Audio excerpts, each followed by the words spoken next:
بسم اللہ الرحمن الرحیم۔ دیکھتی آنکھوں اور سنتے کانوں کو سورہ تجوید 786 کی طرف سے السلام علیکم۔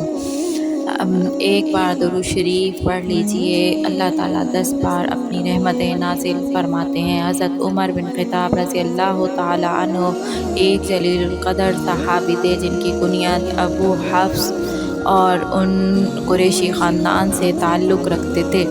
40 مردوں اور 11 عورتوں 51 لوگوں کے بعد مسلمان ہوئے تھے اور حضرت عثمان رضی اللہ تعالیٰ عنہ کی زندگی میں ہی انہوں نے خلیفہ بنا دیا تھا۔ 26 ذوالحجہ بروز بدھ نماز فجر کے بعد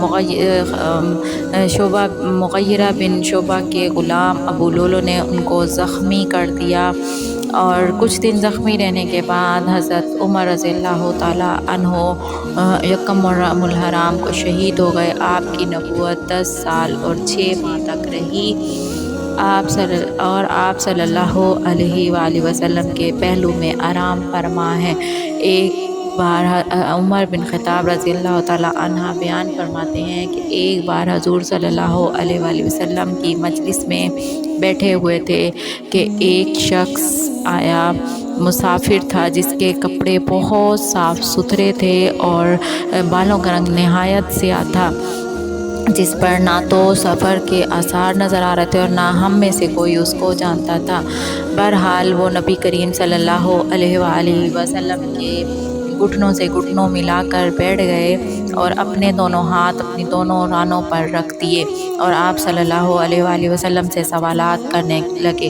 سب سے پہلے سوال کیا کہ اسلام کی حقیقت کیا ہے؟ آپ صلی اللہ علیہ وآلہ وسلم نے فرمایا کہ اس بات کی گواہی دینا کہ اللہ کے سوا کوئی معبود نہیں اور محمد صلی اللہ علیہ وآلہ وسلم اللہ کے رسول ہیں، نماز قائم کرنا، زکوٰۃ ادا کرنا، رمضان کے روزے رکھنا، اور تم اگر بیت اللہ تک پہنچنے کی طاقت رکھتے ہو تو حج کرو۔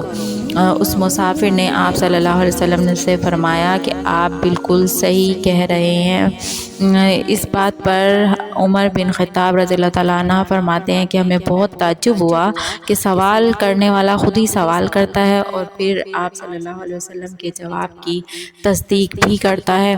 اس کے بعد دوسرا اس نے سوال کیا کہ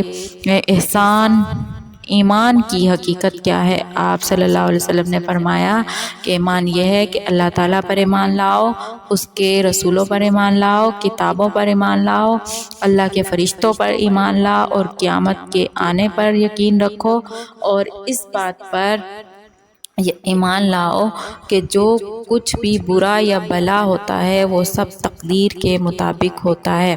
اس مسافر نے جواب دیا کہ آپ ٹھیک صحیح بول رہے ہیں۔ اس کے بعد اس نے تیسرا سوال کیا کہ احسان کیا ہے؟ آپ صلی اللہ علیہ وسلم نے فرمایا احسان یہ ہے کہ جب آپ عبادت کرو تو ایسی عبادت کرو کہ جیسے تم اللہ کو دیکھ رہے ہو۔ اگر ایسا نہیں کر سکتے، ممکن نہیں، تو اس بات کا اطمینان رکھو کہ اللہ تمہیں دیکھ رہا ہے۔ اس کے بعد اس مسافر نے آپ سے چوتھا اور آخری سوال کیا کہ قیامت کب آئے گی؟ آپ صلی اللہ علیہ وآلہ وسلم نے فرمایا کہ جواب دینے والے سے زیادہ سوال کرنے والا اس بارے میں جانتا ہے۔ اس مسافر نے کہا کہ آپ قیامت کی کچھ نشانیاں بتا دیجئے۔ آپ صلی اللہ علیہ وآلہ وسلم نے فرمایا کہ جب لونڈی مالکن کو جنے گی اور ننگے پیر ننگے بدن فقیر اور بکریاں چرانے والے نہایت عالیشان عمارات بنانے کے بعد ایک دوسرے پر فخر کریں گے۔